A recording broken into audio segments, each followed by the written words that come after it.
एक बार फिर खुश आमदीद कहूँगी प्रोग्राम गहरी नज़र सजाद मीर के साथ। और ब्रेक से पहले हमने स्टूडेंट्स को, यूथ को जो आज हमारे प्रोग्राम में पैनल मौजूद है उन्हें शामिल किया।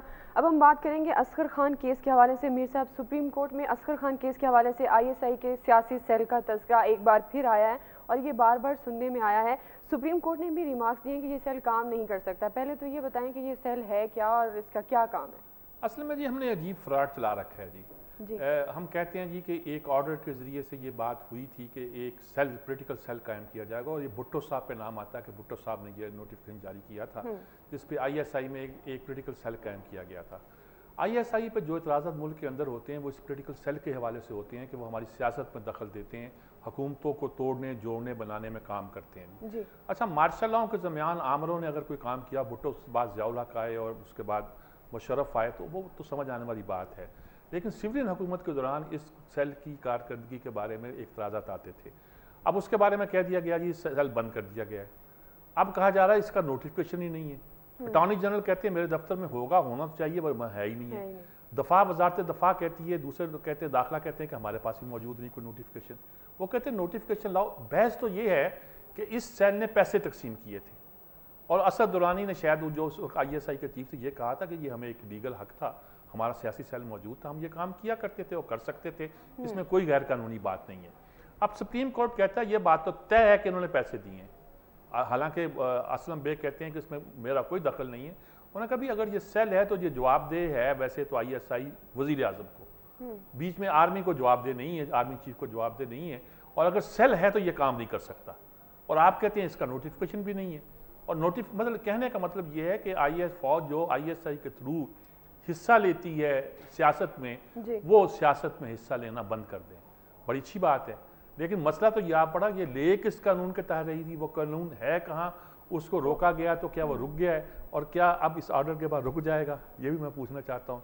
ये इंपॉर्टेंट सवाल हैं जो हमसे पूछे जाते हैं और किए जाते हैं। लेकिन बज़ाहिर इस वक्त कोई एक्टिविटी दिखाई नहीं देती जिस पर कहा जाए कि ये सेल काम कर रहा है। अब पता नहीं आने वाले दिनों में खामोश सियासी सेल कहा जा सकता है। मेरे साहब, शुमाली वजीरिस्तान में पोलियो वैक्सीन कैंपेन जो है वो शुरू नहीं हो सकी। कहा जा रहा है कि तालिबान ने इसकी इजाज़त नहीं, जबकि वहाँ पर पोलियो के जो केसेज हैं वो भी बहुत ज़्यादा हैं। क्या हल नज़र आता है आपको इस मसले का? देखें जी, उसमें सबसे बड़ा बात तो शकील अफरीदी का मसला है, जिसने डॉक्टर बनकर उसामा बिन लादेन के उस कंपाउंड में जाकर वैक्सीनेशन की कोशिश के तौर पर, वो वैक्सीनेशन ये नहीं की, यानी पोलियो की था वो पोलियो का, लेकिन वो दे गया सर्टिफिकेट कि मैं वैक्सीनेशन कर रहा हूँ उसकी क्या कहते हैं हेपेटाइटिस की। रीज़न क्या है? रीज़न ये है कि अगर आप पोलियो है तो उसके तो कतरे पिलाएंगे, बिल्कुल आपकी खून तक तो रसाई होगी नहीं, उसको तो खून के नमूने चाहिए थे। चुनाचे वो सिरिंज लेकर पहुंचा हुआ था कि हेपेटाइटिस B के मैं वो टीके लगाने आया हूँ और उसकी कंपेन के लिए आया हूँ।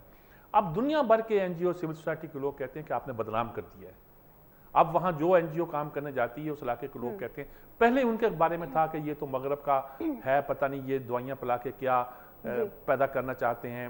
बड़ी जो अफवाहें ऐसे मौक़ों पे फैमिली प्लानिंग इन चीज़ों पे बारे में फैलती हैं वो फैलनी शुरू हो गई थी। लेकिन हुआ ये है कि अब इस बात के बाद जब ये खुल गई बात है तो ये मुहिम पर और असर पड़ा है। शुमाली वज़ीरिस्तान में पोलियो के कई केसेस सामने आए हैं, लेकिन वहाँ आप वैक्सीनेशन नहीं कर सकते, तालिबान ने रोक दिया है। 1,70,000 बच्चों की ज़िंदगी ख़तरे में है।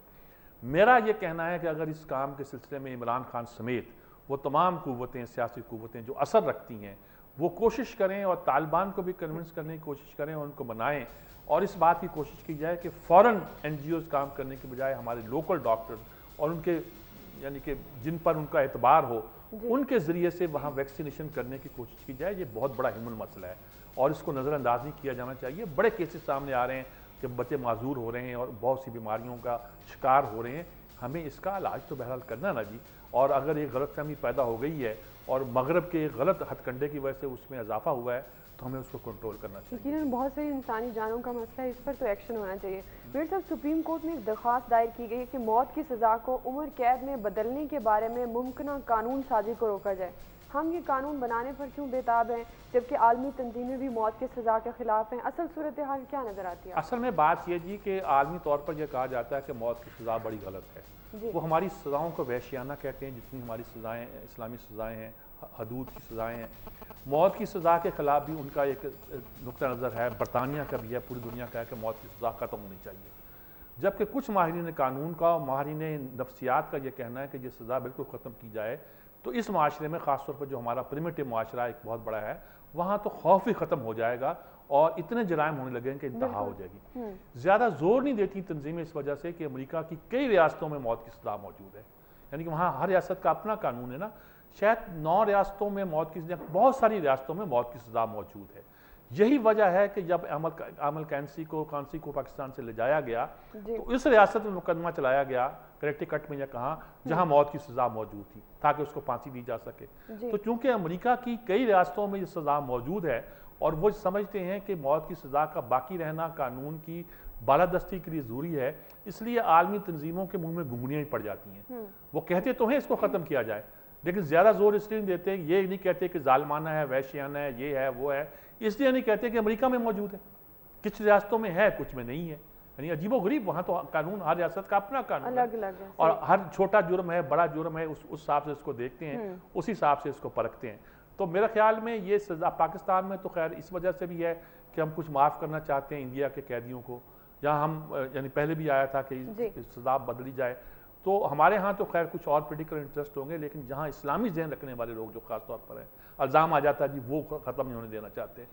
वो कहते हैं कि जराइम को आपने रोकना है तो सख्त सजाएं मौजूद होनी चाहिए। बिल्कुल। तो ये उसी सिलसिले में है कि यार वरना तो कत्ल लोग करके भागते फिरे और कहें कि यार जेल में गुजार लेंगे कुछ अरसे। हाँ बिल्कुल, आज़ाद है लोग तो लंबे लंबे अरसे जेलों में गुजार कर और रिश्वतें दे, हमारा निज़ाम जो है रिश्वतें देकर बड़ी तय्यस जिंदगी गुजार के आ जाते हैं और फिर हीरो भी अच्छा मीर साहब, मुख्तसरन अकबर बुगटी कत्ल का मुकदमा चल रहा है बलोचिस्तान हाई कोर्ट में और उस वक्त के वज़ीर आला जहाँ मोहम्मद यूसुफ को मुलजिम ठहराया गया है। उनकी अबूरी ज़मानत मंजूर करते हुए अदालत ने चंद रिमार्क्स दिए हैं कि मसलन साबिक़ वज़ीर आज़म आला से पूछा कि उन्होंने एहतजाजन इस्तीफ़ा क्यों नहीं दिया। आप क्या समझते हैं, अदालत किस बात पर जोर देना चाहती है? जाम यूसुफ अली वज़ीर आला थे इसलिए मुकदमा कायम हुआ। उन्होंने कहा ये मुल्क पे एक आमरीत थी, एक मुशर्रफ बैठा हुआ था, ये तो उसका हुक्म था, चीफ एग्जीक्यूटिव वो था, उसने बराह रास्त हुक्म दिया और उसको मार दिया, मेरा कोई ताल्लुक ही नहीं है। उन्होंने कहा आपने एहतजाज किया, आपने इस्तीफा दिया, आप एक ज़िम्मेदार सूबे के चीफ मिनिस्टर थे और कानून के तहत, आइन के तहत उस वक्त को भी आपको इख्तियारात हासिल थे कि सूबे के इन मामलात के आप ही गोया सरबराह हो। वक्त खत्म हो रहा है जी बिल्कुल। और लेकिन मैं चाहती हूँ कि आप मुख्तसरन इसको जो है वाइंड अप करें। मैं ये कहना चाहता हूँ ये कानून मौजूद है, यानी कहने का मतलब ये है कि छोटा अफसर ये कह के नहीं बच सकता कि बड़ा अफसर जो मुझसे मेरा बॉस था उसने ये काम कराया। आपकी अपनी जिम्मेदारी है, आपको पूरा करना चाहिए, एहतजाज करना चाहिए था। अगर आपने इस्तीफा नहीं दिया, आपने कुछ किया तो बताइए, यानी कुछ ना कुछ रिएक्शन होना चाहिए आपका। यानी आप अगर डिसएग्री करते थे तो आपकी डिसएग्रीमेंट कहाँ है, कोई सबूत उसका है? नौकरियां करते रहते हैं, अयाशियां करते रहते हैं, मिनिस्ट्रियां संभालते रहते हैं, उसके बाद कहते हैं वो तो उसने कर दिया था, वो तो चला गया मुल्क से बाहर। बहुत शुक्रिया मीर साहब आपका, और बहुत शुक्रिया आपका हमें ज्वाइन करने के लिए। नाज़रीन, इसके साथ ही आज के प्रोग्राम का वक्त खत्म हो गया। और यूथ के लिए खास तौर पर अगर पार्टिसिपेट करना चाहते हैं पाकिस्तान में जमहूरियत के लिए या अपना हिस्सा डालना चाहते हैं तो यकीनन अपना हिस्सा अपने अमल के ज़रिए डालिए, ना कि लीडरशिप के लिए। तो उम्मीद है कि आप अपने फीडबैक के ज़रिए, ईमेल के ज़रिए हमें इस प्रोग्राम के हवाले से आगाह करेंगे। और कुछ भी जानना चाहें मीर साहब से तो आप ईमेल भी हमें कर सकते हैं। अपना ढेर सारा ख्याल रखिएगा। कल आपसे दोबारा मुलाकात होगी। अल्लाह हाफिज़।